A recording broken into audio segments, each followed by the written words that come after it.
Next matchup is going to take place between Team Final 5 and Team Coast. I have here on stage with me Shorter Ace of Team Final 5 and Chris of Team Coast.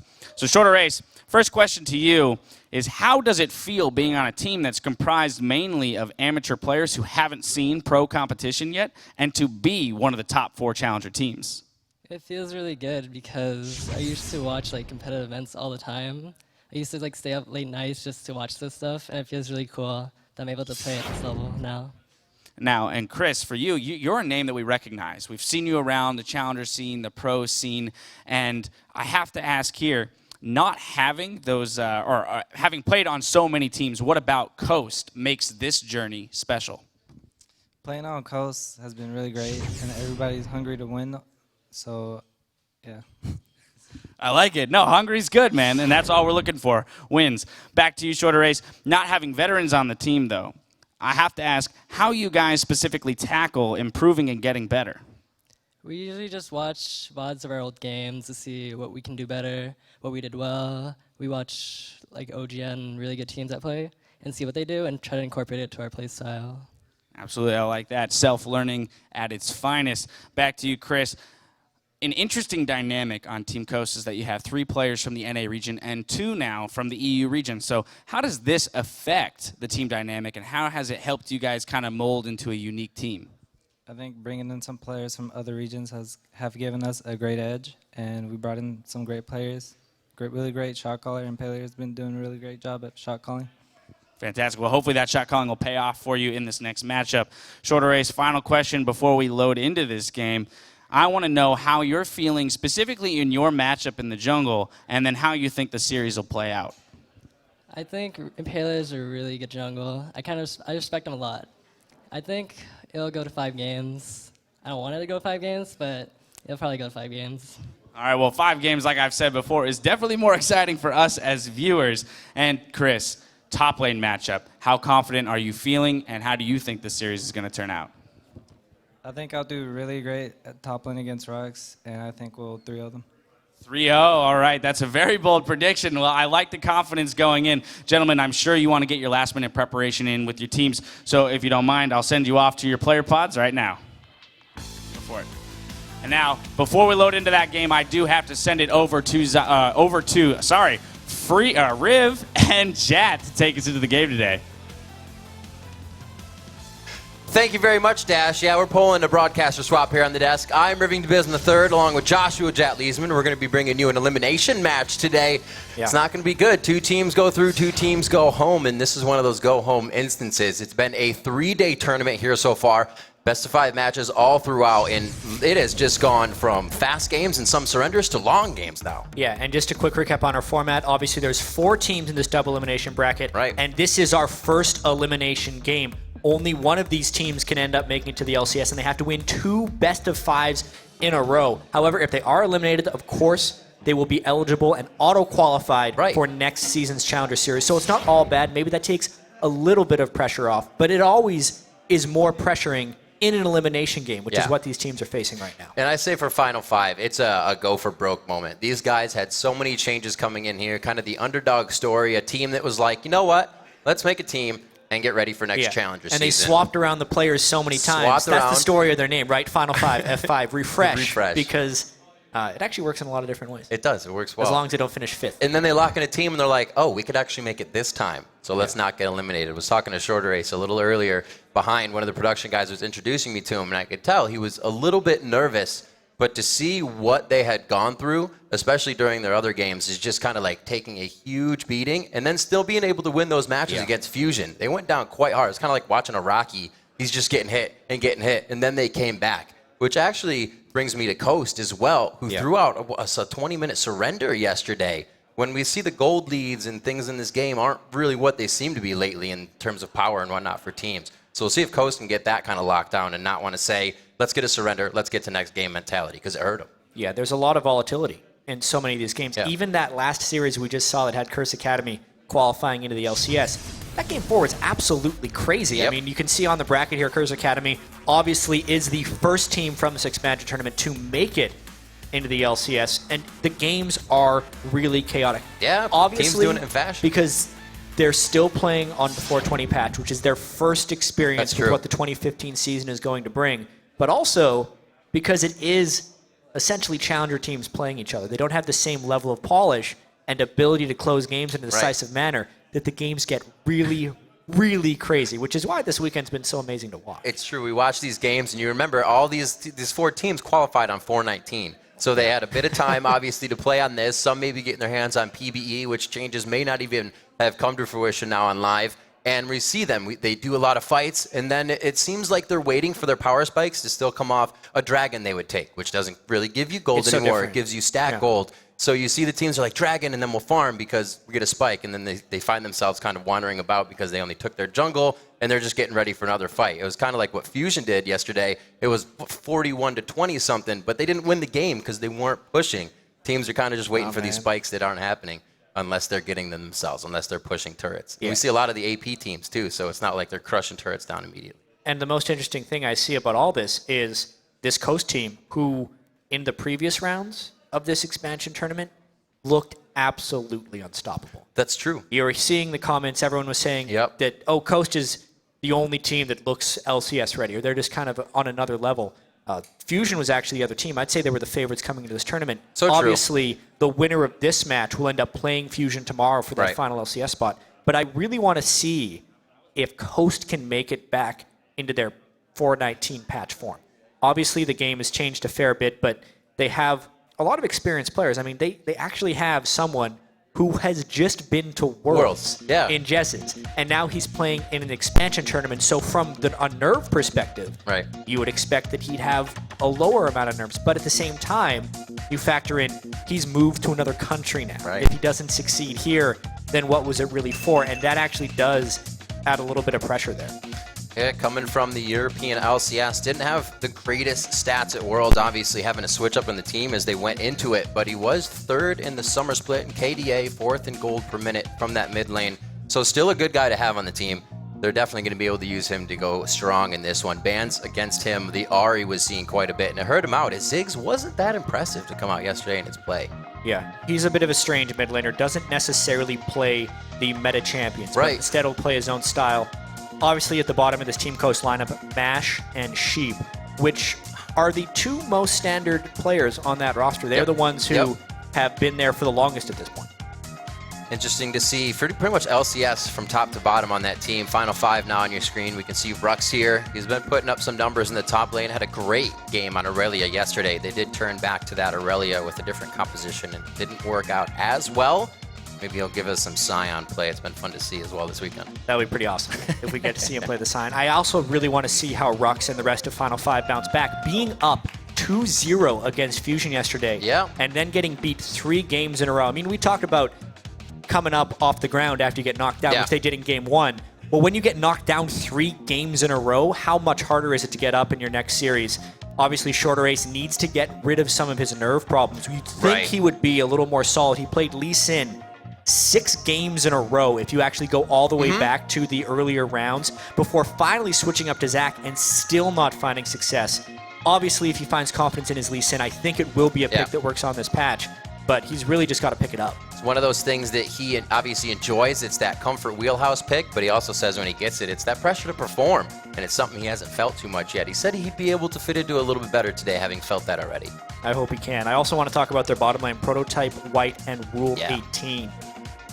Vayne was banned every single game against Prototype, and there are also multiple lane swaps against his Jinx, which actually kind of makes you question, how strong is this lane really? Because on paper, you look at their solo curating, they're both Diamond 1 players. They're not the Master Challenger tier players we're used to seeing in the LCS. However, how much do they care about their solo curating? Considering the Vayne was getting banned away, and considering he actually did have some good games on Jinx, is that an actual edge they could have against this Coast team? Mash and Sheep didn't necessarily perform amazingly in the earlier round, and depending if Vayne is banned or not, maybe we'll get to see some of that prototypical play from Prototype White on Vayne. It'd be amazing to see him on Vayne. As we'd heard Zyrene say, it's 1,468 games, and I checked it the other night, and he hasn't put another one on there. So it still sits at that number because it's banned, and it's just more so to his right to play the other champions. We did see him on some Caitlyn. He's been putting up a lot of numbers. We'll have to see as well. Move to the mid lane a little bit. What Gate puts up. We have Impaler on your screen right now. And these guys have just been able to pretty much do a lot around Gate. He obviously has used Gates. He's used the little Jace Gates as well. And he's somebody on the team that can really make plays. But there's not one person on Coast that's going to get up and carry that. I think they all need to get together to really make it happen for the team.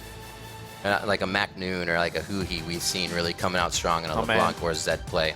I know it's completely off topic, but that last game between Curse Academy and Fusion was so crazy. Just Huhi Zed was ridiculous. That one fight where he dodged pretty much everyone and ended up winning. Then he dies to a Nexus turret at the end, and they end up losing control of the game. Zed, as well, might be a pick in this series. The interesting thing is Jez's, who's on our screen right now on the bottom left, is not a Zed player. So right, you said, right, like outside the meta. Whereas Gate has pulled it out in the past and done pretty well on it. He's found some success. It's not one of his like super OP picks, but it's something he can definitely play, especially if they want to try and make a little bit of chaos in this game. A split pushing Zed, especially in these expansion tournament games where teams aren't necessarily as coordinated, collapsing properly, engaging at the right times, can be a very potent champion choice. I want to see if Gate ends up going with that actually more than anything else. I'm really interested to see, as you mentioned that in split pushing and opportunities, what teams start to do with Baron when they have that. How many people or how many teams are going to start doing a huge 1-3-1, have super buffed minions in every lane when you have that option? And if you're that far ahead, usually you're carrying the Dragon Bust to go along with it. Seeing Sheep on your screen, he actually had a pretty crazy Blitzcrank game the other day to come in. That was great to see. He was really helping out to initiate the team. Then they'd lock that up into something that else could lock down mid lane, like Jez's Ahri with the charm. They were really able to set a good combination up with what they brought to the table. Hopefully Jez's can bring out those kills. Him being down on the team, I think, kind of affects the entire team. It makes it hard because once he gets going on one of his champions, he is able to carry the game. Yeah, I absolutely agree with that. It's going to be a very interesting matchup. These teams completely backs against the wall. Kobe was talking about it yesterday, actually. Everyone always talks about how Final Five exceeds expectations. But at some point, they're just underestimated, because if they consistently perform well again and again, hey, maybe this team is actually pretty good. And they've set their own bar quite low so that they can exceed it. Like we said earlier, they were thinking, we've already made it into next season's Challenger Series. That was our goal when we formed anyway. Right. And at this point, they're playing a little bit with house money, which can really unlock you to play better, especially when nerves can be such a big deal. It's always good to play with house money. You get a big chunk of it, you throw it down. You don't have to worry about anything, and that's how they should play. Go for broke in these matches. It's obviously a best of 5 coming in here, as we've had for each matchup. So that means they can show something that, could really throw Coast off, and Coast can do the same thing. We saw what St. Vicious did with that Karthus. It did draw a ban the next game, which freed up more for them. That's one of the mind games you can play in these best of 5 series. Wow. Shorter Ace did say he has a trick up his sleeve, both in gameplay and champion pick here as we're into ban. I should hope so, because they're banning all the junglers as of now. Well, that's another thing, is when Shorter Ace is hit, and this even happened in their matches versus Zenith on their way to get here, was he was hit up in the beginning by a Lee Sin and a Jarvan. Lee Sin now banned, and it's like they couldn't come back. So it seems like if Shorter Ace is really knocked down in the beginning, the whole team has a hard time controlling their lanes altogether. So for the jungle to be hit, might push them onto something like Zac again, and that's also what hurt. I really wonder if Coast ends up banning Warwick here, because with a lot of the big-time junglers banned, Jarvan, Pantheon, and Lee Sin have been pretty much the 3 most common junglers that we have seen. Warwick ends up being banned frequently for the numerous reasons I'm sure the dedicated viewers have heard so many times, but he basically just one-shots you when he presses R and smites you at the right time on this 420 patch. And if they don't pick it, it's theoretically up for Impaler, but we saw Cloud9 do a lot of this at IEM San Jose, where they would leave the Warwick up and then just starve him of farm and very heavily respect the ultimate. So it is, as we saw, at a high competitive level, able to play against. And they end up just going for the Vayne. Prototype really wants it over even a Warwick. Now what happens if he does not perform on that? So like we said before, once you get your champion, the pressure's on. And like we said, Prototype with 1,400 plus games on that Vayne. Positive record to boot as well. So with that locked in, now Coast kind of has freedom to pick whatever. They know they can't go too far in the late game. It's going to be pretty painful. Prototype's going to clear everything up janitorial style. So Chris, with his first pick, do you see that Maokai is still left up? A few things for the top lane. I decided to just get something in the jungle here since that's getting pretty cut down right now. Yeah, this is a very confusing pick and ban phase. Maokai and Warwick, two incredibly powerful tanks that may be able to just jump right on top of Vayne and take him down. Like, I really need to see how Prototype's Vayne works out here, because we know that Prototype White and Rule 18 do the majority of the shot calling for this team, with Shorter Ace pitching in every once in a while. And I wonder if this is a case of the in-game leader of the team almost overpowering good logic. I don't think Vayne is a good first pick from a strategic point of view. I think the short-range AD carry, knowing you can pick it against literally any lane, not pairing it with supports, not paying attention to the other team's mid lane choices, are all short-sighted things just because he really wants to play Vayne. Right. We'll see if it ends up paying off for him. Like, if his Vayne is literally the best in the world and you need to take it away from him, then go for it, man. Well, he but is it the looks guy, a little dangerous. He is the guy that takes exhaust on his AD carry, right? And once that's picked, you pretty much pigeonhole yourself into saying, we need to be able to peel for this guy as well. So they're already picking the lockdown. They do have that peel, the shield, the monsoon. They can get some ice balls on from Shorter Ace here, who's going to be on Nunu. I like it. Interesting pickup for him. We've seen a few Nunus in the past few days. I like how they're building the team around Vayne right now, especially with so many junglers banned. And if they need to keep Warwick down on farm, the Nunu is the perfect choice to do so. Warwick is slow farmer. Nunu punishes slow farmers pretty much more than anyone else. Not to mention the team fight peel of Nunu plus Janna can work very well in synergy with Vayne. So they're coming together pretty well with that first pick Vayne in building the rest of the team composition around it. We'll see what else is in store. Could be that Ezreal coming in. It looks like Mashmi does want that. We've seen the blue Ezreal coming in from that AD carry position as well as the mid lane.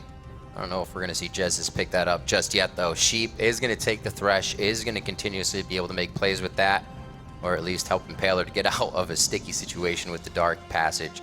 So far, a pretty good team from Coast. It is kind of shutting down what Vayne would want to do here. You can get damage onto that back line with True Shot Barrage if you hit it. But other than that, they're going deep right now to get to him. And there's the Scion coming in from Rux. Also, Gate brings out the Azir again. This will be play number 2 for him. Really like that pickup. Yeah, I think we're just going to be seeing more and more Azir as teams get more familiar with the Champions kit. This entire Final 5 team composition is pretty cool to look at. Tons and tons of peel for Prototype, as well as us getting to see Rux's Scion, which we were talking about in the pregame. We really wanted to see him pull that out. Tank versus tank at the top lane, and of course a double AD comp for Coast, which is exciting in its own right. So I guess if you're going to say you need a little bit of peel for that Vayne, you got it in a lot of positions. He can stay on the back line. But now we have Jezzus on the Ezreal, bringing out something a little different there. And we kind of saw him on the screen. He did a little fist pump yes chant to himself as he saw that lock-in of the Azir and everything else. So maybe he's thinking, I know what I'm doing. This Ezreal versus Azir is going to be my matchup. I actually think it's a pretty bad matchup for Azir and a pretty favorable matchup for Ezreal. They baited out that double AD a fair bit. I think we're seeing more and more of it just based on the way, obviously we'll have to see it play out in game, but based on the way that Azir needs to place his soldiers and then has very definite cooldowns on how he can move them around, I think there is a lot of outplay potential from Jezzus' Ezreal in order to shut down Azir. All right, we're about to get into game. Both of these teams coming out of the Range 5 qualifiers. Coast actually having to do that as well since they put those new members on the team, so they just decided to go ahead and do it again. Easy peasy for them. But no, they were able to come out strong, and we will see what they have in store for us here. The best of 5 for elimination. Who will go on to face Fusion, and who's going to be actually going home and trying to requalify back in the Challenger Series as it comes up next time. It's going to be tough in this game. Best of 5, it's all on the line for Fusion, or rather for Final 5 and for Coast. Yeah, I really want to see this get in the game. Double AD composition versus the Protect the Vayne, which was first picked, which I'm sure has Twitter all a Twitter. It does. Twitter all a Twitter. If you have to, if you have to, or if you want to make any statements, make sure you head out to Twitter, hashtag LCS expansion. Hit us up on that, LOL Esports. And we're going to be checking everything as we get back. Guys, we are into game. Let's hear it for the players. We are going to see a little bit of Warwick play out of the jungle from Coast, the Nunu play from Shorter Ace. We'll keep eyes on that. We'll keep eyes on everything else as well. I'm excited to see what Jezzus has here with the Ezreal in the mid lane versus Gates Azir, because he was really able to put up a lot of trouble with that.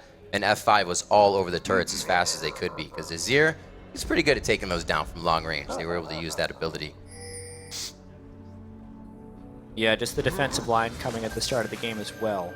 Doesn't look like we're seeing any early lane swaps, which will make, in my opinion, the bottom lane really fascinating to watch. Just because they first picked the Vayne, how potent is this Vayne Janna going to be? If that's a sign of things to come, pretty good. Yeah. But I think that's more about just Mash getting a little bit cheeky with his ward positioning and player positioning. Well, if I was on a champion that I played all the time, I'd probably try to go aggressive right in the beginning as well. That's just going to be a simple back for Mash, but Prototype has kind of put it in his head now. Says Mash, we're going to go hard in this lane. Once I get that Storm Shield, things are not going to be happy for you. See what the roam gets in from Jez in the mid lane as this game starts off. Like you said, Shorter Ace hopefully going to be in the face of Impaler here. He'll get a little bit of help, obviously, on both sides. Chris is helping with the Gromps, or Krugs rather. And then they'll be helping the Gromp on the other side. Yeah, jungle pathing is going to be really important right here, and specifically how Shorter Ace can impact the lanes versus how Impaler can impact them. Some really smart movement there by Sheep. Rather risky, actually, because there could have been a Nunu there and he could have walked into his doom, but he stopped them from taking the big Krug, which will eliminate the early level 2 that Rule 18 and Prototype were going for down there. So looking at Shorter Ace as a Nunu, now does he do more damage to Warwick if he goes and buffs up, snowballs his lanes, or if he can get into the jungle and deny Warwick his farm? Well, that's going to be entirely on what Shorter A's game plan is and how risky he wants to become. I don't actually think that the super early Nunu counter jungling is that good, because he really needs some points in to consume before he can safely go in there. Nunu's first clear is generally pretty safe, much like Warwick, and we're going to see the counter jungling a little bit later. All fighting in that bottom lane. Summoner spell blown as well. The exhaust not used there in the trade. Coast wasn't in range for the turret, but Shorter Ace, as his top jungle is clear, will make sure to keep an eye on that bottom as big harass onto Rule 18 there. Always picking the Janna. Really loves that champion, and he's played it pretty much all throughout these games every time that he can get it. They've even first picked it in a few. And I would say his reputation on Janna leaves a little bit to be desired. Yeah, He's the guy who's starting to get that reputation of always face-checking, always getting caught, which is really dangerous against a Thresh. He needs to be very careful with his positioning here, because he needs to keep himself alive, since they have built this composition around Vayne, and Janna needs to keep Vayne alive. Did get himself into some sticky situations. Kind of come up on social media that they said Rule 18 was that you'll die at some point. Because he did face check a few times, but he's kept himself alive throughout the past games, and he definitely provides huge support for Prototype. They work so well together, and definitely no other support to be with him. Jess is taking harass from the hits up. Q level up for Gate, so he's going to keep doing that from long range. Jess is at 22-19, so he's not doing too bad on the CS there. Like we said, he was excited to get that matchup on screen. We'll see now, excited for the gank. Shorter Ace in the bottom lane gets that slowdown, and it's going to be denied, actually. Sheep forced a flash. I thought that hit Mash, but it actually blasted Sheep, and he was slowed down. Mash's spell shield not doing too much there. Yeah, if Prototype really wanted to get aggressive, he could have flashed for that one. He may have ended up trading kills back, but I think he could have secured the kill. He chose not to, because honestly, since they burned Sheep's flash now, they can get that kill whenever they want. Nunu would just have to flash Snowball coming in through the lane, and they're going to be able to repeat that kill, which basically, if Sheep respects that, will basically have to just give the lane back to Final 5. He can't get farther up, which would leave Mash alone, which allows Prototype to free farm. It all depends on whether or not he's willing to take the risk of still playing in a forward position on Thresh. That is a very critical flash burn. It just keeps getting more difficult. Prototype is really putting down his aggression in that bottom lane. Shorter Ace offering a bit of help there, as we saw. Jess is not having too much fun in mid in the HP zone. Looks like Gates kind of just taunting him here with half auto attacks. Knows he has the upper hand. He's going to try to get this wave to crash into the turret. 5-4 as he's denying Mystic shots to the CS, so he's really giving him some trouble here. I want to see how this lane continues to progress. Obviously, Jez's took a lot of harass early on, but with this massive wave that just arrived at the turret, if we are to sum the CS, Jez's is winning by a very small amount. And based on the early harass and control that Azir, in my opinion, can have in the lane, it's actually not going that poorly for Jez's. I think that lane will end up being turned pretty much by jungle ganks, just since Ezreal is very non-committal in lane if he wants to be. As long as he's farming, he's doing okay. stay super safe. Once you get that Frost or Iceborne Gauntlet, you just slow people down for the engage from Maokai and Well, it depends if he Warwick. decides to go that way. I've actually seen a lot of Ezreal's, just do that tier into a Trinity Force. All right. It started happening in OGN, and it's been happening very frequently here as well. That can go either for the Iceborne build, or he could just end up going Muramana and a Trinity Force. Shorter Ace making his way in. Does have that Raptor smite. Looks like he doesn't get too much for himself. And he's going to be making his way out. Easy peasy. Nice little invade there. Making it safe. He's not going to find Impaler, who actually just walks in the same spot now. They could be meeting each other here in the bottom lane as we see a bit of a rotation towards the bottom. It looks like it's just going to be a quick ward towards Dragon, Impaler, and Sheep all hover. They just make sure that Nunu was trying to get an early Dragon off. You can see Final 5 wants to make something happen here. Despite having the flash burned on Sheep, I do have to commend Mash on Sivir here, keeping the CS even, if not in his favor. 50 to 44, not to mention the Targon stacks that Sheep has managed to execute, giving them a slight goal lead in that lane. Has been playing it well. Forced to be pretty much low on mana here the entire time. He doesn't have too much that he's going to be spell shielding, and Rule 18 doesn't want to deliver that mana back to him. So they're doing a great job at making sure he's having a hard time farming. Still 3 CS up now. Sheep doesn't want anything, like you said earlier, staying on the front line is too much damage. And bouncing blades, bouncing boomerang. What's it called now? Ricochet. There you go. Yeah, sorry, man. All these changes. No. Don't be sorry, Chad. 7.5 minutes in, still safety in the bottom lane. I figured Sheep would have gone down since the flash was there. We got about a minute left onto that. No pressure from Shorter Ace after the first gank. He's just letting everything be safe, and he's not really giving Impaler too much trouble, so he's going to be safe to 6 as well from Warwick. It does seem like a little bit of a missed opportunity so far from Shorter Ace. If I look at his skill order, he is splitting hairs between Consume and Ice Blast, so he's not exactly the full counter jungle Nunu, but 2 points in each. Still just farming up. I mean, I think he's probably just waiting until he gets an early Sightstone, and then he can really start trying to exert some pressure, because unless... So he didn't counter jungle Impaler early on. Warwick got to 6 just fine. Final 5's lanes weren't necessarily aggressive enough to punish having a Warwick jungle. So unless he can get a Sightstone out and very heavily track the movements of Warwick while not dying to the super potent Warwick ultimate, then the Nunu pick has so far been a failure. There's also a chance that it will work in team fights because of the exceptional peel it would add on top of the Janet to protect the Vayne and give him the Blood Boil and the objective control. That's basically all he has left to become successful, because Impaler got to his Devour and Smite, Skirmisher, Saber enchantment Yeah, he's already really up. early. 8:50, so just about 9 minutes in the game there for him. He is level 6, and he's ready to get that ultimate out now. Let's see what is happening on the other side. Shorter Ace does have that, but he probably won't be in the same spot as this first ultimate activation. Looks like that might be bottom lane. Go ahead, getting the Gromp over to Impaler, and they're going to head to the bottom lane. Power in 3s here, and they might just get a nice Lantern toss into that Infinite Duress. So Janet is pretty good at disrupting a Warwick. That's true.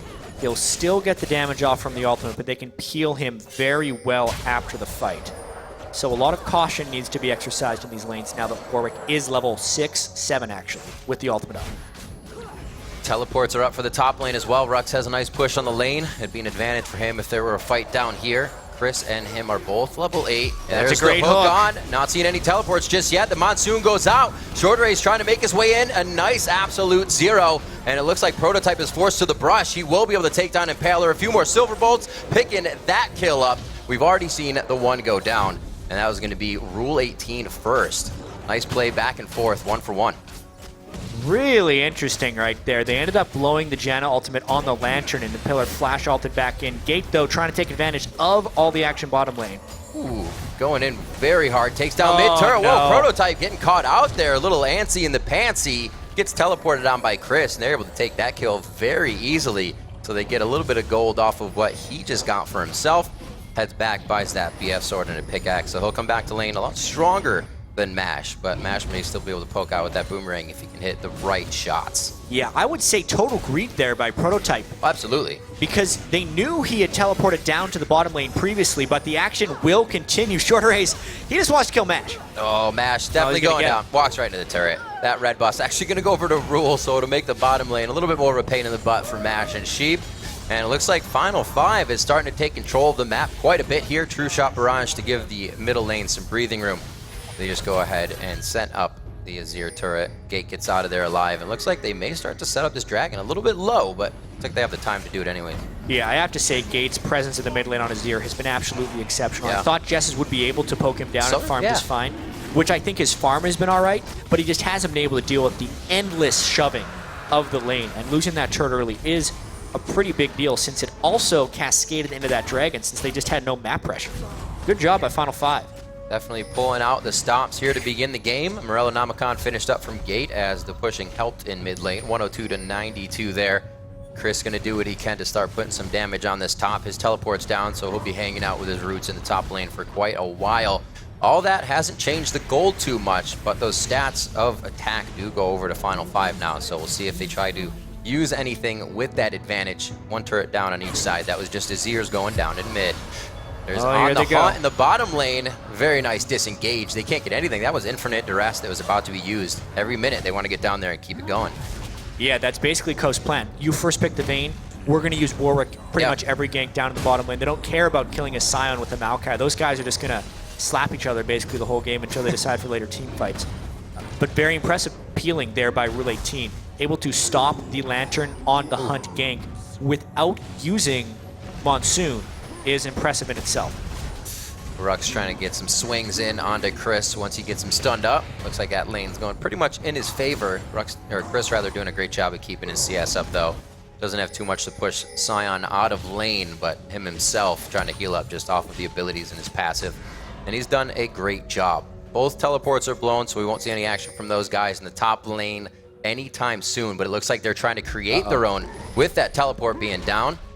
A good move. I like it. Could have been a twisted advance, but they play it safe here, and they're actually going to wait to get that infinite rest down the way they want it. Yeah, Rux's spidey sense was tingling there, though. When Chris so freely attacked that ward, despite being lower in health and would lose a 1v1 all in, you'd think Rux would be able to see him, but then he just forgets about it and Impeller goes in.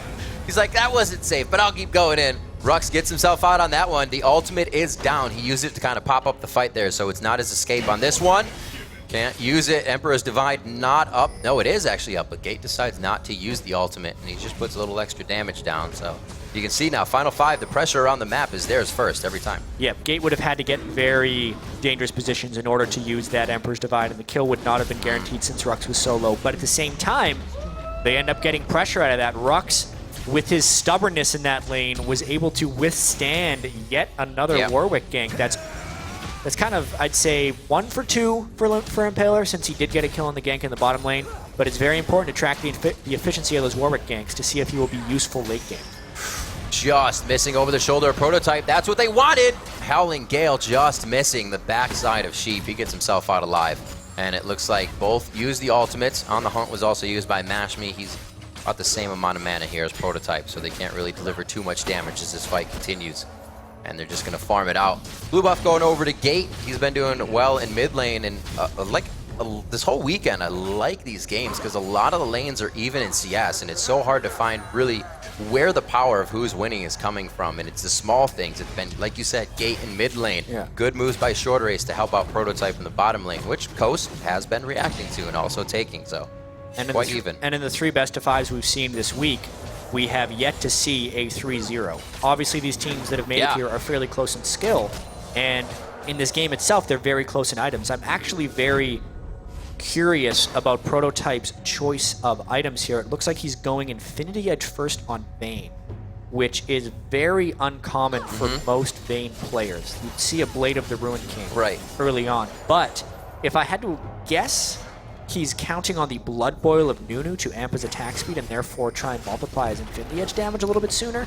But since he's getting the attack damage from Janna anyway, I'm a little bit surprised. But he's going for a more crit-focused build since he will be getting more base attack damage from Janna, and he's actually relying less on the Silver Bolts than most Vaynes would, and more just on his mobility, temporary invisibility, and large crits.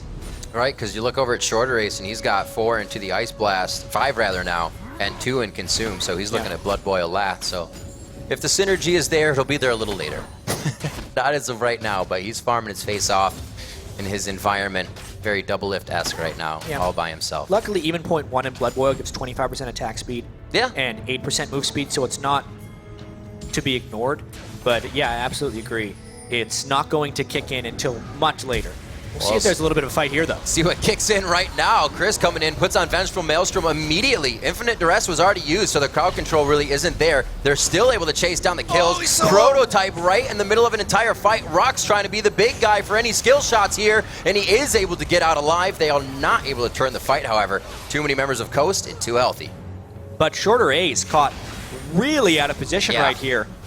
Coast trying to push something up, but they're just getting hit by those soldiers again and again. They got 1 minute coming up onto the Dragon, so grabbing this position will be good, at least with wards, and they will be able to come back. Summoner spells pretty much blown right now just on Rule 18 and Sheep, so everybody else, they can do some good damage and easily get themselves in a pretty tricky situation with that escape to be had. 17 minutes on the clock, very low in kills from what we've been seeing from a lot of the teams, and it looks like there's a lot of respect being paid here as these fights come up too. Teams aren't just diving in one after the other trying to get revenge kills for each other. They might lose one, and they're playing it smart this time. Seen a lot this weekend where teams just kind of fall into the trap of a fight. I think the bloodbath could still be coming. There's a strange little mid-game that's been happening, This is true. specifically after the first Dragon, and because Baron isn't up until 20 minutes, teams are a little bit lost as to what to do sometimes, and we end up just seeing them farming a whole bunch, and then they get a whole bunch of action to do.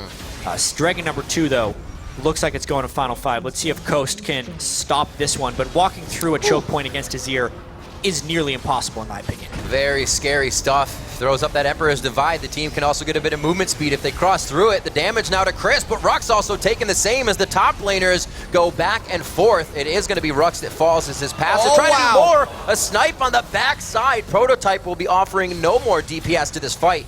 Jess is taking a little bit of damage and aggro from his Arcane Shift, but they're going to be able to get out safe without that Dragon damage on them. And a very nice fight once again. 2 for none here. Jess is pulling out some shots. Yeah, I really feel like that was a lack of coordination by Final 5. They have the Nunu. Right. They have the control and the choke point to damage Coast if they are going to jump through. I feel like they should have stayed on the Dragon, finished it, allowed Azir to zone, and then fight afterwards, because what they ended up doing worked out terribly for them. They took a bunch of damage from the Dragon. They half peeled off.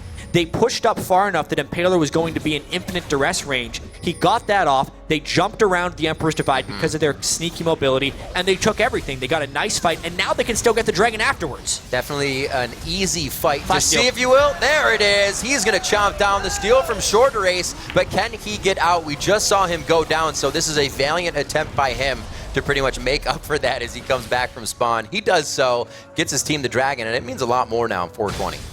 Wow. So a very interesting exchange of events. Yeah, exactly. 2 Dragons, but a team that is behind in goal. That's right. We have to keep in mind now, since we are on the 420 patch, they have increased minion damage now, as well as the attack damage and ability power. So gold-wise, they're actually very even, which will make future Dragon contests very even as far as relative power of the teams. That's one thing that's just we were talking about, is really where's the power coming from, and sometimes you'll just see it come from that one guy who did well in his lane because they got those 2 Dragons and the team has been controlling. It's very hard to see power right now. Coast just found a little bit of their own, taking down Final 5 and 2 kills there. Rux 0-1-0, so he can still stay top, do good for himself. Actually he's going to be 0-2-0 in just a second. He might have to. He's still pointed at the wall, and he's going to be popped immediately, but the Infinite Duress goes off. They're going to get a quick kill here. What is the team doing now? They're going to chase up to the top lane. Actually, Rux stays alive, and they don't push the mid lane. They don't push bottom. They do have Prototype getting a little bit of wave pressure down, but it's all about the skirmish right now coming in for Coast. Sion is so hard to kill. He is really, really just a monstrous tank, and especially against this team. He's going to be building so much damn armor. Since it is a double AD composition, and it's not one of the quirky double ADs that actually does magic damage. They're just all physical damage, and it's not like Maokai packs that big of a punch. It will be very hard for Coast to get through the front line of Final 5. Not only do they have the Rux and the Nunu that will be able to stack armor, they also have the Azir soldiers and the Emperor's Divide. So that last fight we saw was Coast getting to the back line. Ooh. And Prototype, he's going for it. Oh, that's called a 1v1. Prototype takes Jezzus to school real quick in the AD carry fashion, but Vayne versus an Ezreal, you're not long for this world as Ezreal. He got a good few shots off, but he could not get himself to live. They're going to probably get this bottom turret off of this as well. Yeah, especially not when Vayne starts point blank on you. I think Ezreal would have a chance with the Iceborne if he could start the fight while seeing Vayne, but when he gets sneaked up on, sneakered up on, just like that, it's not going to work out very well. They can't get too much pressure on this lane. Coast rotating a bit and adapting to what needs to happen right now, but not getting the kills they want when they rotate. They're only coming at the dragon fights right now, and then they're just kind of forced to back spend their gold, which isn't bad, but that's where we see the games kind of stall out and nobody's grabbing too much. Rux here trying to do and cause some trouble top lane. The clear from True Shot Barrage only gives him a few minions to work with, and he's gone already anyways. Deep wards trying to be cleared out now. We actually haven't seen too much of the ward game coming into play here because they've all been fighting in the middle of the lanes or at these dragons. So we'll see if Shorter Ace can get that Nunu, get some pink wards in. Well, he has Nunu. We'll see if he can get pink wards in and start creating opportunities. Prototype's build is really interesting to me.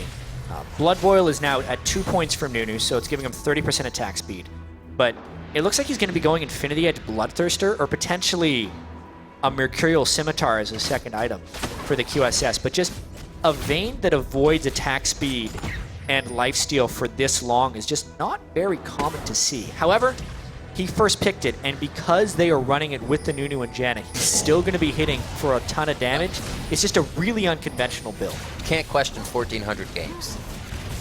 When do you think he figured it out? Be like, I shouldn't buy attack speed at game Only if I 1300. play in this specific situation when I'm against these champions. I'll build Vayne completely different and win the game. 2-2-0. He's got the kills on his team right now. One is also gone to Rule 18. There's the Infinite Duress. It's on to Gate, though. The True Shot Barrage coming in from Jez is able to start and get this fight in favor of Coast. Very nice flayback from Sheep. He's going low as the box is down. Rock's very hard to kill, and here it comes. It's going to be the final hour from Prototype. A few shots on. Chris does not go down. Now he's onto him once again, but he stays alive somehow. Must have come from a summoner heal. Actually, just got a good shield for himself. And they're able to make it out safely now, dropping Gate. Jez is back and forth with that Iceborne. He's going to be able to go forever on this one. He's pretty much just smiling at Final 5, chasing him right now. The rest of the team, well, I just say Mash is on the other side. And he's saying, if you need an out, I'm right here. We could get this mid turret some damage, but it looks like he's just going to cause some trouble. So it looks like it is going to be Jez is getting out. What moves there by Jez is having the Merman upgrade and a blue buff made his Mystic Shot so threatening, as well as slowing when he was trying to run away there. And that fight just went all wrong for Final 5. We talked about their front line earlier, and let's actually talk about it from Coast's point of view, because what they need to do, they need to be able to bypass the front line, which they did right here. Gate was right next to Shorter A's and Rux, defeating the purpose of the front line. They immediately went for the squishy target. They killed him immediately. These guys are no threat when there's no damage backing them up, so they have to then wait for Prototype to come in. And a very critical thing happened here. Prototype wasted his first attack on a minion. He could have used that attack for Sheep and then maybe been able to take another kill, or even on Maokai, and they could have at least got one back. But then they weren't able to do that. We saw the aftermath of Jess's kiting away, and the kiting took so long, Impaler has his ultimate yet again with the dragon up in 10 seconds. This is the dragon Coast needs to get. Now it becomes intense for Final 5 to really close that gap if they even want to engage. Somehow Coast is just going to have to start face checking if Final 5 is looking to get the fights that they want. Jez is easily able to stay on the outside with that Iceborne now and just keep hitting it. What a start. Wait, now they get into it. This is exactly what they needed. They take down Jez immediately with all of his summoners. Chris is locked up. The box holds Prototype in place for a second. Infinite Duress, the instant turn, the instant takedown as Prototype tunnels in a bit to the kill and gets found on a ward above the Dragon Brush. But at Final 5 still coming out big on that fight, even though they lost the AD carry. They're able to get this dragon. This will be number 3 now, and they're slowly building themselves up as they're getting cut down. It's an odd way to play. A couple of AD carries straying too far from the nest there, not staying with their protectors. But it is still, as you said, a good fight for Final 5. Prototype got a little crazy at the end, but the catch on Jez's was exactly what they needed. That's crazy. They didn't even have position for that dragon. The fact that they're able to catch Jez's is a huge mistake by Ezreal. That wasn't a steal. He was actually passing it to him. I looked like a steal, though. Oh! Yeah. It did. That gets was me all the Sivir time. on the other side. It's teamwork, It's still, actually. it was great timing. It was. It was fantastic timing. Yeah, taking a look at this time, it was Sion coming in from out of nowhere. Ends up catching Jez as an Impaler. Not being able to shift away from a giant flaming Sion is a little bit slow on the reaction time scale, and it ends up costing them the fight right there. Obviously, after they lost him, the front line was able to protect properly, unless you leave the front line, which is why Prototype died. I was, like I said, they're going to have to face check, and I was going to be like, or Rux is going to have to hit a really good ult. But I'm like, you're going to hear the gong, you're going to shift away. I guess not. He was able to hit everybody on the backside. You would think all of those things are true. So they today. found what they wanted, and that means they can find it again, but it's going to be harder next time. Coast is looking for it. They have the wards they need. Oh, what a catch. Rule 18 being solidified once again is that you may die on this one. He actually lives. He negates the rule. Uh-oh. It gets This is negated, real and they bad for take Coast. out Sheep. Prototype getting in, getting a kill. That's another silver boat block. That's the double kill for Vayne. They're going to be able to get crab control on this one too, but actually they're going for Baron first. What can Jez do from the outside? Because right now he's just going to be putting in tickle shots. And Prototype wants to be putting him in the coffin. The last nail, is it there? That's the shot, and he gets an extended triple kill as his team takes down Baron. Final 5, making some moves. Mash trying to do what he can here on the second tier turret in mid. They continue to take control of the game here. That one was actually Coast forcing the issue, but they overcommitted over a wall, and they weren't dealing about the damage dealers. Yeah. There's 2 real threats on this Final 5 team. It is Prototype and it is Gate. And they jump on the Janna, who is a protector in herself, whereas Gate is in the back, and those soldiers do end up hurting. He puts the Emperor's Divide down. They cannot get to them. At the end of the day, they couldn't even finish off Rule 18. But the soldiers did so much damage that by the time Prototype comes in, it's all cleanup. Vayne is the best in those situations. Nunu's able to stop by for the Blood Boil. And then because of the Nunu plus Vayne, the Baron was basically an afterthought. Once again, Jez gets a little bit too close to Prototype. He needs to be able to land a Mystic Shot before getting into auto attack range. Otherwise, he will die. Just like that. Final 5 in control. I really confused as to why Coast is giving Final 5 these fights in the jungle. Yeah, they thought they had a catch, but you got to realize you're walking into a Nunu and a Zir, so much ability to create a choke point and make it a deadly area, and they do that every time. There's one hook. Huge minions coming in here. You can see the buff coming in from Baron that Final 5 has. They don't have too many waves to work. It is in their favor in the bottom, but it's going to start pushing the other way. So they start heading top for now. They're going to clear out the jungle, get some necessary wards for the way back in. Breadcrumb wards on the way out, and wards for the engage. Only a 2,000 gold lead after all this. It seems like Final 5 has like taken the game and run with it. But you look at the top of the screen, and it says different.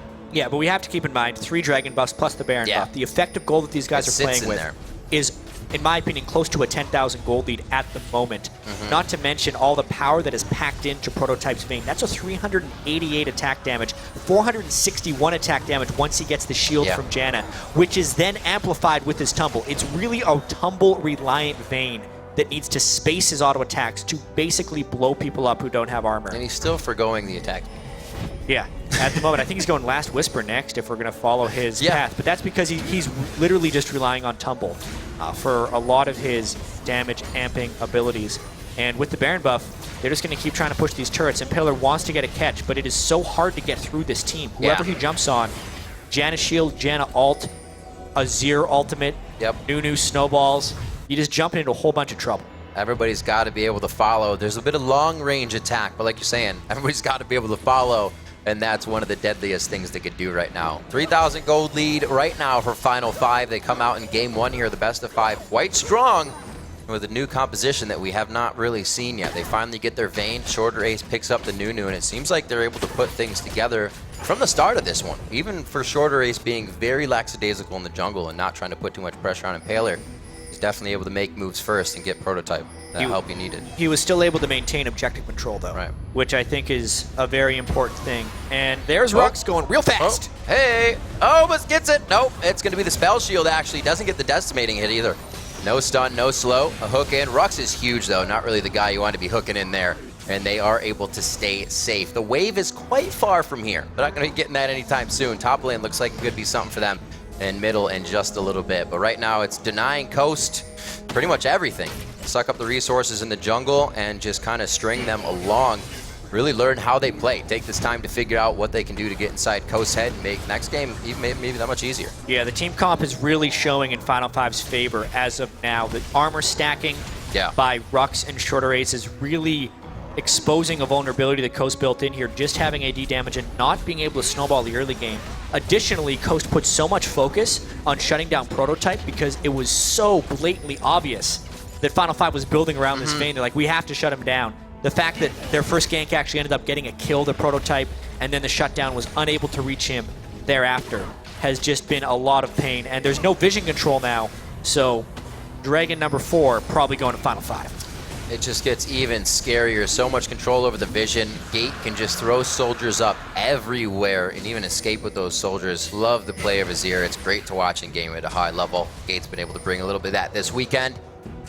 See now, minion waves pushing a bit back in the favor of Coast, but that's only for a second. We're looking for them to put some wards out here, see if they can get themselves a place to get a pick or an objective in their favor. Because right now it's getting tight. That's exactly it. Try not hooking the tank, and that's a great start. But it's because the front So line true. is so ever-present right now for Final Five. Coast would need to try some flanking maneuvers. They would need to get more wards up.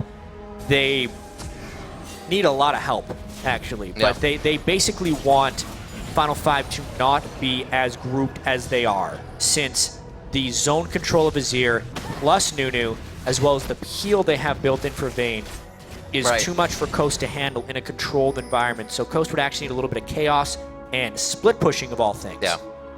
All right there, Final Five just kind of giving up their blue. They definitely had the ability to control it, so a bit of a mistake there. Coast walks out freely. Jezz gets it for himself.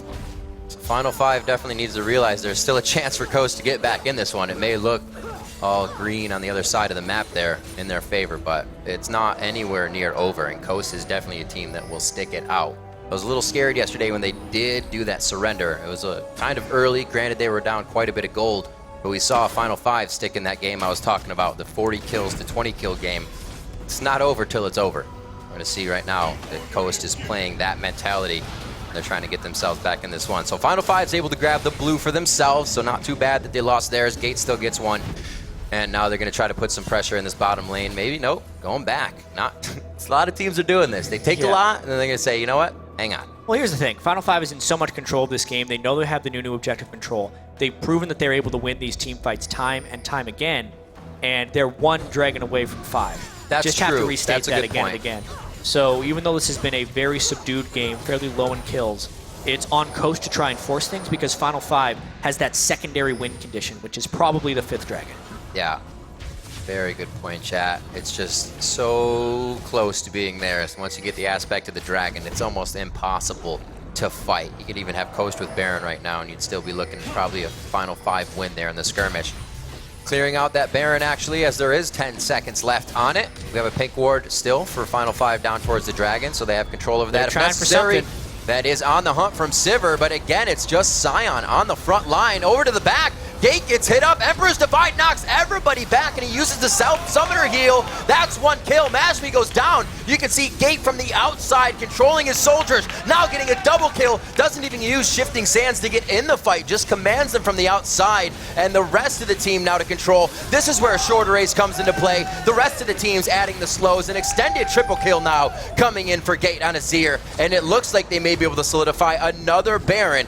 Maybe able to take this one to Coast in just a few. That Azir power getting pretty much 4, maybe even there's 5. 4. An extended quadra kill right there. His damage is so indiscriminate of who goes on you. So when they dove him as 2 people and they did not finish him off, he just killed both of them. And it's just line damage too. So if you're standing next to him, you're going to take the damage. If he's getting, another person's getting auto attacked. Fantastic play coming out right now. And you have to remember, Gate and the rest of the team just stole that blue back. If they didn't have it, he probably would not have put out that power in that fight. Yeah. Let's see that one more time. This was Coast needing to find a fight. And honestly, their initiation was not that bad. They got onto Gate with 2 people, but Jess's was not able to contribute enough damage. He basically ended up having to dual Prototype, which to his credit, he was able to do, but when they pick a Warwick alt target against a 2-threat Right. team, they need to be able to kill both threats. They were able to get one. They finished off Prototype, but they were not able to get Gate. Ooh. Another catch trying to happen. One after the other, and they actually get out of that one. It looked like they wanted it. That was the on the hunt, but the Dark Passage quickly to disengage that fight. Coast didn't seem like they exactly wanted it. Maybe not enough vision, but here we're going to have not really a base race, but a base taunt. It looks like they're going for inhibitor turrets Whoa. on both sides here, Jack. Yeah, well, against Nunu Azir, I don't think you're winning many base Yeah. races, especially with the enhanced turret damage. But if you're going to take a chance, because you're down 4 dragons and a Baron, you may as well. But these are Baron minions, a Nunu Azir team, and a Sion. It's not even close, this No. base race. This is just a base give up. Oh my gosh, Final 5 choosing the right one. They roll the dice and they get Snake Eyes on it. They're going to come up with game 1, 36 minutes in. Very well fought game against Ghost. Man. Yeah, that's one thing that you shouldn't do against Azir Nunu and a team with Baron minions. It's like, hey, I'm Warwick. four I can dragon speed buffs. everybody up. Don't worry. It's like, do that type of base race. It was a completely one-sided base race, but I actually can't fault Coast for thinking of doing it. It's just the starting position of that base race. That's true. Was so lopsided that they needed to abandon ship right away. However, they were losing that game got in a tough. multitude of fashions. They couldn't team fight. They couldn't control objectives. The 5th dragon was on the way in a minute. They already had Baron. It was over before that base race choice. Just a well-played game by Final 5. Gate got big. May have to see an Azir band coming in there. That was Seriously. very nice for them. And I like the fact that, Jesus was trying to bring out the Ezreal too. They were trying to play that mind game of, we're going to play it, you might have to ban it. But I'm pretty sure Final 5 won that wholeheartedly. Yeah, hindsight is obviously 2020 when we look at these team comps. The first pick Vayne drew a lot of attention It did. in-game and even in the pick and ban phase. It didn't even seem to be super impactful. It was really the Azir and honestly Rux's Scion that seemed to hold the biggest impact. Gate definitely putting up some fantastic numbers in that game, 5-1-4, but more about his control in the team fights, being able to take on multiple people, and specifically Coast team composition not having enough magic damage. Really hurt them because against double tanks, they couldn't kill. Too much AD, and again, another team, speaking of Final 5, leaving the Warwick up, not really worrying about it. They said, Coast, you can have it. We'll figure out a way to disengage it or peel you off somebody. And they didn't even have a Morgana for that person. They just did it with good old Monsoon, good old Twisted, or Rux rather, throwing himself into people. And it becomes hard for teams to want to leave that up because everybody thinks it's the end all if you leave it. Yeah, it is true that they were one of the few teams to pick Warwick without comboing it with the Morgana. So it was excessively easy to peel and Paler off of fights. That's something Coach is going to have to adapt to. Yeah, absolutely. See if they can come up big in the second game. This first one obviously looked like they were trying a few things with that Ezreal, with the Sivir pick and whatnot, kind of having the Maokai to drive everything in on the hunt for Warwick to get infinite duress. So they had a composition that you saw happen a few times, right? You'd see Mash Me throw in the Sivir ult, and then it was actually a dark passage. It was back actually out of the retreat fight. ult. It's just run away. So not everybody was on the same No thanks. page. I think the composition will be a little bit better for them. They weren't really able to kind of create a 30-minute composition stopper. And we did see Prototype get late and be a menace, but you're right. It was Gate. It wasn't Prototype going crazy on his no attack speed Vayne build. Interesting. Yeah. I don't have any problems with what Final 5 decided to do there. They are the ones that seem to have bounced back the best from losing the 3 games to end the series yesterday and come all the way back, sleep on a little bit, and come out victorious. Because I still look at this Coast team and think that they're more afraid of failure than they are looking to make it into the LCS. There's been so many roster movements, and I think there's a lot of pressure on, not to mention their performance in the rounds leading up to this. They're expected to win, not finish last That's place. so true. Like we said, from head to toe, top to bottom lane, these guys are LCS players. They know what it's been like. We just talked about Jez's coming off the world stage, so the pressure here is kind of like to get back to that. I know if I had to go back to my job at my grocery store, I'd be like, damn, I wish I was casted right now. There'd be a lot of pressure on your next cast. There'd be a lot of pressure on my next cast. You wouldn't want to mess up your words.